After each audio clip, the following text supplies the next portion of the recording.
آخر أخبار كرة القدم في دقيقة. النجم البرتغالي يشعل المنافس كريستيانو رونالدو يواصل إثبات نفسه في الدوري السعودي، مؤكدا أن عمره لم يمنعه من المنافسة والتألق، وأنه ما زال قادرا على صناعة الفارق داخل الملعب.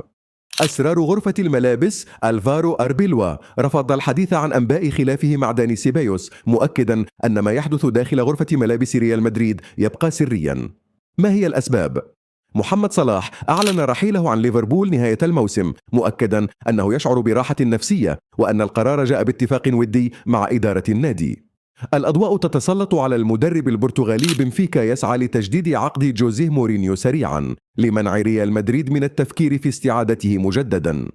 ثلاثي برشلونة تحت التهديد قبل الكلاسيكو رافينيا، ومارك بيرنال عاد لقائمة برشلونة أمام أوساسونا، بينما يغيب لامين يامال وسط استعدادات قوية للكلاسيكو. هل يكون أرسنال الطرف الآخر في النهائي؟ أرتيتا وصف مباراة باريس وبايرن بأنها الأفضل في حياته بعد مواجهة مثيرة انتهت بفوز باريس 5-4.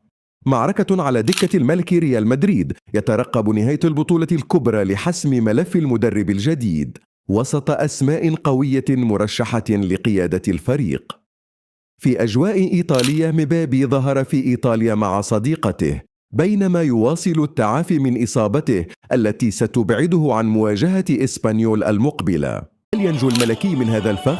برشلونة اقترب من حسم الليغا بعد الفوز على أوساسونا 2-1، وقد يحسم اللقب قبل الكلاسيكو المقبل أمام ريال مدريد. نجم موناكو السابق يقترب من البارسا برناردو سيلفا بات أقرب للانضمام إلى برشلونة بعد تعقد مفاوضاته مع يوفنتوس وفق تقارير إيطالية.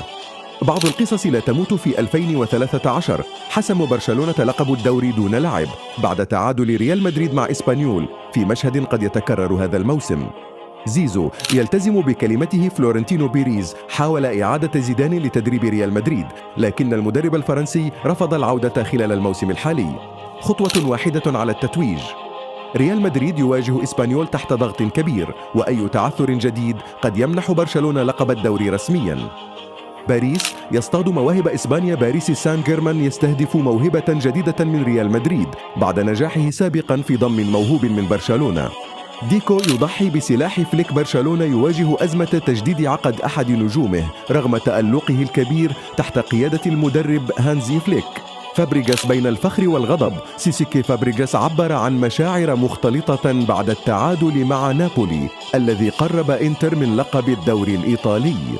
برونو يشيد بالفرعون. برونو فرنانديز كشف أن رغبته في المنافسة والإعجاب بمحمد صلاح كان من أسباب بقائه مع مانشستر يونايتد.